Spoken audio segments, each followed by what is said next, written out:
इधर राम मंदिर पर कांग्रेस नेताओं की बयानबाजी थमने का नाम नहीं ले रही है। अब महाराष्ट्र कांग्रेस के नेता नाना पटोले ने एक और बयान दे दिया। वो कह रहे हैं कि जब इंडी गठबंधन की सरकार बनेगी तो हम राम मंदिर का शुद्धिकरण कराएंगे। कांग्रेस नेता नाना पटोले ने इस तरह का बयान देकर एक बार फिर विवाद खड़ा कर दिया है। गठबंधन की सरकार आने पर हम राम मंदिर का शुद्धिकरण कराएंगे। राम मंदिर को लेकर लगातार इंडिया गठबंधन के लोग और कांग्रेस के लोग खास तौर पर अनर्गल बातें कर रहे हैं। और अब नाना पटोले जो महाराष्ट्र में कांग्रेस के बड़े नेता हैं वो कहते हैं कि हम शुद्धिकरण कराएंगे।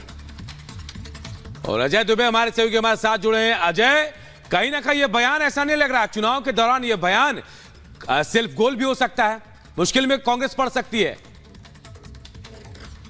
बिल्कुल ही कांग्रेस इसको लेकर सवाल हो रहा है कि वो ये कहते हैं कि मंदिर जाएंगे लेकिन तारीख नहीं बताएंगे। ऐसे में कांग्रेस के महाराष्ट्र के अध्यक्ष बड़े नेता इस तरीके की बयानबाजी करते हैं तो सवाल तो लोग पूछ ही रहे हैं कि एक तो मंदिर नहीं जा रहे हैं, मंदिर को लेकर बातें भी कर रहे हैं और अब तो इस तरीके का अनर्गल बयान। एक तरफ रामगोपाल यादव ने भी इससे जुड़ी हुई एक बात कही थी, तो लगातार विपक्ष की जो बयानबाजी है मंदिर को लेकर, उसको लेकर लोगों में एक जो बात है, लोग विरोध दर्ज कर रहे हैं। अयोध्या में साधु संतों के इसमें बयान आ रहे हैं जो बेहद आक्रोशित है इस तरीके की बयानबाजी को लेकर। तो निश्चित ही एक तरफ ये कहना कि मंदिर जाएंगे लेकिन तारीख नहीं बताएंगे और दूसरी तरफ इस तरीके की बयानबाजी कांग्रेस नेताओं की चुनाव के दौर में विवाद खड़ा करने के लिए काफी है।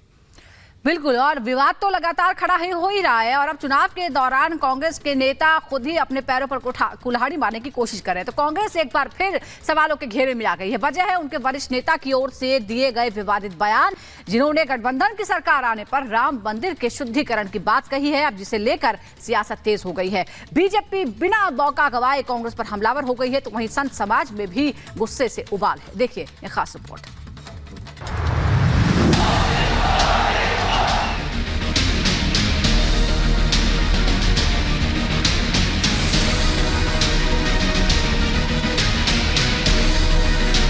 कांग्रेस पार्टी की सरकार जो इंडिया आघाड़ी की सरकार आई तो बिल्कुल मंदिर का शुद्धिकरण किया जाएगा। राम को नकारने वाले, मंदिर का बहिष्कार करने वाले, मैं ऐसा मानता हूं इनको कोई ये कहने का अधिकार नहीं है। राम मंदिर पर सियासत, कांग्रेस की नई आफत।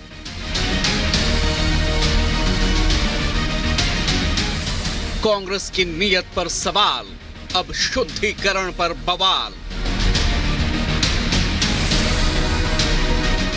राम पर सियासत कांग्रेस की राजनीति के लिए कोई नई बात नहीं है। पहले तो कांग्रेस नेताओं ने राम मंदिर की प्राण प्रतिष्ठा का न्योता ठुकराया।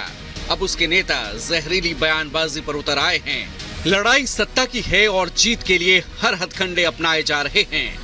तुष्टीकरण के साथ साथ अब शुद्धिकरण पर राजनीति भी शुरू हो गई है। कांग्रेस नेता नाना पटोले का यह बयान कांग्रेस की नीयत की पोल खोल रहा है। कांग्रेस के वरिष्ठ नेता नाना पटोले ने एक चुनावी सभा में राम मंदिर को लेकर विवादित बयान दे दिया। नाना पटोले ने अपने बयान में कहा कि जब गठबंधन की सरकार आएगी तो उसके बाद उनकी सरकार राम मंदिर का शुद्धिकरण करवाएगी। कांग्रेस पार्टी की सरकार जो इंडिया आघाड़ी की सरकार आई तो बिल्कुल मंदिर का शुद्धिकरण किया जाएगा, क्योंकि हमारे सनातन धर्म में घर में अगर माँ पिताजी कोई एक्सपायर्ड होते तो सर मुंडाना पड़ता है, पूरी विधियां होती है। लेकिन नरेंद्र मोदी जी ने वो न करते हुए जिस तरह से रामलला के प्राण प्रतिष्ठा की है, वो हमारे देश के हमारे शंकराचार्य ने भी उनका विरोध किया है। और शंकराचार्य जी के विधि के आधार पर हम राम दरबार वहां पर बिठाएंगे, ये हमारा संकल्प है। एक तरफ पटोले के मुंह से ये बयान निकला तो दूसरी तरफ सियासत की नई चिंगारी भड़क गई।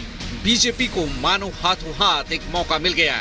बीजेपी ने बिना समय गंवाए कांग्रेस पर ताबड़तोड़ सियासी प्रहार शुरू कर दिए। महाराष्ट्र के डिप्टी सीएम देवेंद्र फडणवीस ने कांग्रेस को राम विरोधी बता दिया। ये वो लोग हैं कांग्रेस पार्टी जिन्होंने भारत के सर्वोच्च न्यायालय में हलफनामा देकर भगवान राम के अस्तित्व को चैलेंज किया था, जिन्होंने हलफनामा देकर राम सेतु को भी चैलेंज किया था कि कांग्रेस ने राम मंदिर के प्राण प्रतिष्ठा समारोह का बहिष्कार किया है। राम को नकारने वाले, मंदिर का बहिष्कार करने वाले, मैं ऐसा मानता हूं इनको कोई ये कहने का अधिकार नहीं है। सिर्फ बीजेपी ही नहीं बल्कि कांग्रेस के कभी साथी रहे आचार्य प्रमोद कृष्णम और संजय निरुपम ने भी कांग्रेस नेताओं पर जमकर हमला बोला। संजय निरुपम ने निशाना साधते हुए कहा कि अगर कांग्रेस नेता राम मंदिर को शुद्ध करेंगे तो मंदिर और भी अशुद्ध हो जाएगा। वहीं आचार्य प्रमोद कृष्णम ने इस बयान को राष्ट्रपति के अयोध्या में राम मंदिर के दर्शन से जोड़ दिया कि कांग्रेस वाले मर्यादा पुरुषोत्तम राम से नफरत के चक्कर में इतना नीचे गिर जाते हैं। पहले वो राम के अस्तित्व पर सवाल उठाते थे, अब राम की शुद्धता और पवित्रता पर सवाल उठा रहे हैं। उनको मैं बताना चाहूंगा कि राम पावन है, पवित्र है, शुद्ध है।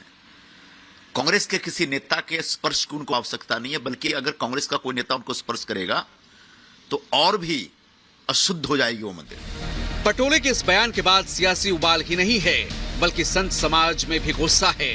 संत समाज कांग्रेस के बयान को सिर्फ एक चुनावी स्टंट बता रहा है।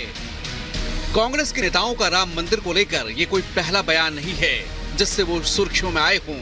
इससे पहले भी कई बार कांग्रेस नेता राम मंदिर पर विवादित बयान देकर घिर चुके हैं और अब चुनावी मौसम में एक और विवादित बयान से बीजेपी कांग्रेस को राम विरोधी करार दे रही है। अब देखना होगा कि आने वाले समय में ये मुद्दा कांग्रेस को कितनी चोट पहुंचाता है। Bureau report, Republic Bharat. और देखिए, चुनाव आयोग ने मल्लिकार्जुन खड़गे को फटकार लगाई है। जी हां, मल्लिकार्जुन खड़गे ने चुनाव आयोग के डाटा जारी करने पर सवाल उठाए थे, जिसके बाद चुनाव आयोग ने फटकार लगाकर कहा कि मल्लिकार्जुन खड़गे को ऐसा भ्रम नहीं फैलाना चाहिए। अगर ऐसा ही भ्रम फैलाएंगे तो उनके खिलाफ कार्रवाई भी हो सकती है। देखिए, बड़ी खबर आपको बता रहे हैं, कांग्रेस के राष्ट्रीय अध्यक्ष मल्लिकार्जुन खड़गे को चुनाव आयोग की फटकार लगी है। चुनाव आयोग ने खड़गे के मतदान के आंकड़े पर सवाल उठाने पर जवाब दिया। कहा, मल्लिकार्जुन खड़गे ना फैलाए भ्रम, ऐसे भ्रम फैलाने पर कार्रवाई हो सकती है। तो आपको बता दें कि चुनाव आयोग से शिकायत करने पहुंचा था कांग्रेस का डेलीगेशन और हमारे सहयोगी अखिलेश राय हमारे साथ जुड़ गए, उनके पास चलते हैं। अखिलेश, क्या कहा गया है? क्योंकि 10 दिन बाद जब पहले और दूसरे चरण के आंकड़े जारी किए गए थे तो कांग्रेस से सवाल उठाए थे, फिर कांग्रेस डेलीगेशन मिलने पहुंचा, शिकायत करने पहुंचा, चुनाव आयोग ने क्या कहा, क्या जवाब दिया? देखिए, चुनाव आयोग का साफ तौर पे कहना है कि मल्लिकार्जुन खड़गे जो एक बहुत बड़े नेता हैं, देश की सबसे पुरानी पार्टी के अध्यक्ष हैं, इंडिया गठबंधन को लीड करते हैं, अगर वो इस तरह के सार्वजनिक लेटर लिखते हैं तो उससे लोगों में भ्रम फैलेगा, विश्वास की कमी होगी उस संवैधानिक संस्था में जो इतने बड़े देश में चुनाव को कंडक्ट करा रही है, फ्री एंड फेयर चुनाव करा रही है। और अगर मल्लिकार्जुन खड़गे के पास कोई डाटा है, कोई सबूत है, तो उसके बिहाफ पे उन्हें इलेक्शन कमीशन आकर वो बात रखनी चाहिए थी। वो लेटर लिख करके जनता में इस तरह से भ्रम नहीं फैलाना चाहिए था। और ये बार बार चुनाव आयोग कहता है कि जिस तरह से आप सवाल उठाते हैं ईवीएम पर, उसके आप डाटा नहीं देते, उसके आप आंकड़े नहीं देते, उसके आप सबूत नहीं देते और सीधे इलेक्शन कमीशन और ईवीएम पे सवाल उठा देते हैं। बार बार ये याचिकाएं अदालतों में जाती हैं और वो खारिज होकर के आती हैं। खुद चीफ इलेक्शन कमिश्नर ने कहा कि 40 बार ऐसी याचिकाएं खारिज हो चुकी हैं। दूसरी तरफ इस तरह के लेटर लिखने से बीच चुनाव में